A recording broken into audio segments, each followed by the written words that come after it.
ఓం శ్రీ మాత్రే నమః. ఓం శ్రీ గురుభ్యో నమః. అందరికీ నమస్కారం. భారతీయ హిందూ సాంప్రదాయానికి స్వాగతం. నా పేరు తాడీశ్వరి. ఈరోజు మన టాపిక్లో కృష్ణుడు వెన్న ఎందుకు తింటాడో మనం ఈరోజు వీడియోలో తెలుసుకుందామండి.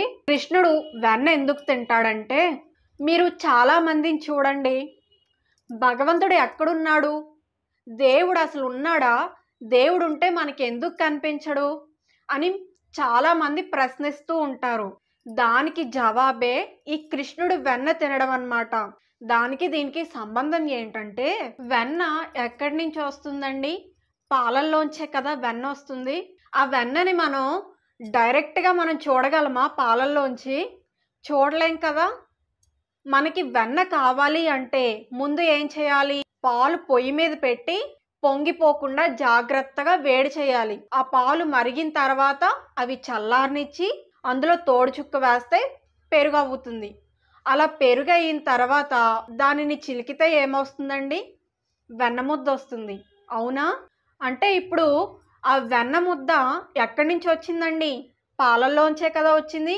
మనకి ఆ వెన్న ముద్ద డైరెక్ట్గా పాలల్లోంచి వచ్చిందా, లేకపోతే మనం ఇంత శ్రమ పడితే ఆ వెన్న ముద్ద పైకి వచ్చిందా చెప్పండి. మనం ఆ పాలుని కాచి పెరుగు చేసి ఆ పెరుగుని చక్కగా చిలికిన తర్వాత కానీ మనకి వెన్న రాలేదు. మనకి వెన్న కావాలి అంటే ఇంత కష్టపడాల్సి వచ్చింది. అలాంటిది మన కంటికి కనపడకుండా మనకి ఇన్ని సాయాలు చేస్తున్న భగవంతుణ్ణి మనం చూడాలంటే మనం ఇంకెంత కష్టపడాల్సి ఉంటుంది. చాలామంది భగవంతుడు ఉన్నాడా, అసలు దేవుడు ఉన్నాడా, ఉంటే మనకి ఎందుకు కనిపించడు అని చాలామంది ప్రశ్నిస్తూ ఉంటారు. కానీ ఆయన మనకు అలా కనిపించాలి అంటే మనం కొంత సాధన అన్నది చేయాల్సి ఉంటుంది. సరే, ముందుగా చాలామంది అడిగే ప్రశ్నకి సమాధానం ఏంటంటే, అసలు దేవుడు ఉన్నాడా అని చాలామంది అడుగుతుంటారు కదా. మీరు ఒక్క విషయం ఆలోచించండి. ఇప్పుడు ఈ ప్రకృతి ఉంది. ఈ ప్రకృతిలో ఎన్నో చెట్లున్నాయి, ఎన్నో నదులున్నాయి, ఎన్నో కొండలున్నాయి, ఎన్నో పర్వతాలున్నాయి, ఎన్నో జంతువులున్నాయి, ఎన్నో పక్షులున్నాయి. ప్రకృతి ప్రసాదించిన వనరులు ఎన్నో ఉన్నాయి. వీటన్నిటినీ ఎవరో ఒకరు తయారు చేసి అక్కడ పెట్టాల్సిందే కదా. ఒకరు తయారు చేసి పెడితేనే కానీ అక్కడ ఆ వస్తువు అన్నది ఉండదు కదా. కాబట్టి ఈ వస్తువులన్నిటినీ తయారు చేసింది ఎవరు? మీరు నాకు చెప్పండి. ఇప్పుడు ఉదాహరణకి నేను కట్టుకున్న ఈ చీరే ఉంది. ఈ చీరను తయారు చేసింది ఎవరు అంటే ఒక వ్యక్తి గురించి చెప్పచ్చు. పలానా వ్యక్తి ఈ చీరను తయారు చేశాడు అని చెప్పచ్చు. అలాగే నేను వేసుకున్న గాజులు, ఈ గాజులను కూడా ఎవరో ఒక తెలియని వ్యక్తే తయారు చేశాడు కదా. ఆ వ్యక్తి ఎవరో నాకు తెలియకపోవచ్చు, కానీ ఎవరో ఒక వ్యక్తి ఈ వస్తువుల్ని తయారు చేసి ఉండకపోతే ఇవి మన దగ్గరకు వచ్చుండేవి కాదు కదా. కాబట్టి ఇన్ని వస్తువుల్ని మనం వాడుతున్నామంటే వాటిని తయారు చేసినటువంటి వాడు ఒకడున్నాడు కదా. ఈ వస్తువుల్ని తయారు చేసిన వాడు లేకపోతే ఈ చీర, ఈ గాజులు, ఈ నగలు ఇవన్నీ కూడా ఎక్కడి నుండి వస్తాయి చెప్పండి. అంటే ఎవరో ఒకరు తయారు చేసి ఆ షాపుకి విక్రయించారు కాబట్టి నేను వెళ్ళి ఆ వస్తువుల్ని కొనుక్కున్నాను. కాబట్టి ఇప్పుడు ఈ వస్తువులన్నీ నా వస్తువులు అయ్యాయి. అవునా? అలాగే ఈ ప్రకృతిలో ఉన్నటువంటి చెట్లను, జంతువులను, పక్షులను, నదులను, పర్వతాలను ఎవరో ఒకరు సృష్టించే కదా అక్కడ పెట్టాలి. ఎవరు సృష్టించి పెట్టకపోతే అవి నిజానికి అక్కడ ఎలా ఉంటాయి చెప్పండి. పోనీ ఇదంతా అబద్ధం అని అనుకుందామా? పుట్టిన ప్రతి వస్తువు కూడా చచ్చిపోతూ ఉంది కదా. ఒక లేడి పుట్టిందంటే అది దాని కాలం అయిన తర్వాత చచ్చిపోతుంది. ఒక చీమ ఉందంటే కొంతకాలం ఆగిన తర్వాత చచ్చిపోతుంది. ఒక చెట్టు ఉన్నదంటే కొంతకాలం ఆగిన తర్వాత చచ్చిపోతుంది. అంటే పుడుతుంది, చస్తుంది, పుడుతుంది, చస్తుంది. ఈ పనిని నిర్వహిస్తున్నవాడు ఎవరై ఉంటారు? ఒక్కసారి ఆలోచించండి. అంతవరకు ఎందుకండి? మనం ఎప్పటి నుంచి ఉన్నాము అంటే మనం పుట్టిన తేదీ ఒక తేదీ ఉంటుంది. 1990వ సంవత్సరంలో నేను పుట్టాను. అంతకుముందు నేనున్నానా అంటే నేను లేను. మరి నేను ఎక్కడి నుంచి వచ్చాను? మా అమ్మ కడుపులోంచి వచ్చాను. మా అమ్మ కడుపులోకి నేను ఎలా వచ్చాను? దానికి మీ దగ్గర జవాబు ఉంటుందా చెప్పండి. మా అమ్మ కడుపులోకి నేను ఎలా వచ్చాను?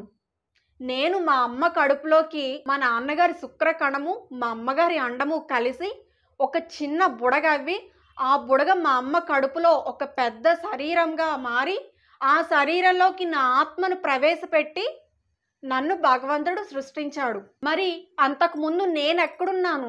నేను మా అమ్మ కడుపులోకి వచ్చేటట్లు ఎవరు చేశారు చెప్పండి? అంటే ఈ శక్తులన్నిటినీ నడిపించే ఒక శక్తి ఉంది అని అర్థమవుతుంది కదా మనకి. ఈ చీర, ఈ గాజులు, ఈ నగలు ఎలా అయితే ఒక వ్యక్తి సృష్టించాడో అలాగే ఈ ప్రకృతిని మనల్ని సృష్టించిన ఒక వ్యక్తి ఉన్నారు అని మనకు అర్థమవుతుంది కదా ఇక్కడ. ఆ వ్యక్తే దైవం. ఆ దైవానికి మీరు ఏ పేరైనా పెట్టుకోండి.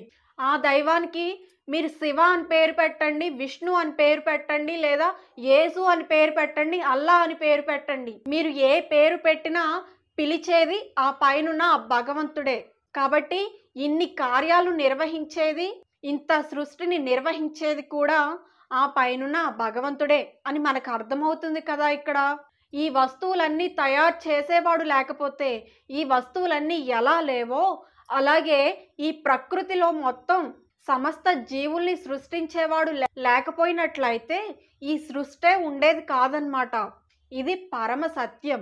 ఇప్పుడు ఇన్ని కార్యాలు నిర్వహిస్తున్నటువంటి వ్యక్తి మనకి పైకి కనిపిస్తున్నాడా చెప్పండి? ఒక నిజ స్వరూపంతోని కనిపించట్లేదు. మనకు పాలల్లో వెన్న డైరెక్ట్గా కనిపిస్తుందా? కనిపించట్లేదు. అలాగే మనం అంత కష్టపడితేనే కానీ మనకు వెన్న కనిపించట్లేదు కదా. మరి ఇన్ని కార్యాలు నిర్వహిస్తున్నటువంటి ఆ దైవం మనకు కనిపించాలి అంటే మనం ఇంకెంత కష్టపడాల్సి ఉంటుంది చెప్పండి ఆయన్ని తెలుసుకోవడానికి. కాబట్టి మనం ఆయన్ని తెలుసుకోవాలి అంటే, మనం ఆయన్ని చూడాలి అంటే మనం కొంత సాధన అయితే చేయాల్సి ఉంటుంది. ఆ సాధన ఏమిటంటే అరిషడ్వర్గాల్ని గెలవాలన్నమాట. అరిషడ్వర్గాలు అంటే కామ, క్రోధ, మోహ, మద మాత్సర్యాలన్నమాట. కామము, క్రోధము, మదము ఇటువంటి వాటన్నిటినీ కూడా అరిషడ్వర్గాలు అని పిలుస్తారన్నమాట. అంటే మనకు తెలియకుండానే మనం ఎంతగానో అహంకరిస్తూ ఉంటాం, మనం ఎంతగానో పొగరుగా ప్రవర్తిస్తూ ఉంటాం. మనం కొన్నింటిని దాచేసుకోవాలని అనుకుంటాం, అది లోభము. మనకి భగవంతుడు ఎన్ని అవసరాలు తీర్చినా సరే ఇంకా కావాలి ఇంకా కావాలి అని కోరికల వెంట గుర్రాల్లా మనం పరిగెడుతూనే ఉంటాం. ఇది కామము. వీటన్నిటినీ మనం గెలిస్తే తప్ప భగవంతుణ్ణి మనం చూడలేమన్నమాట.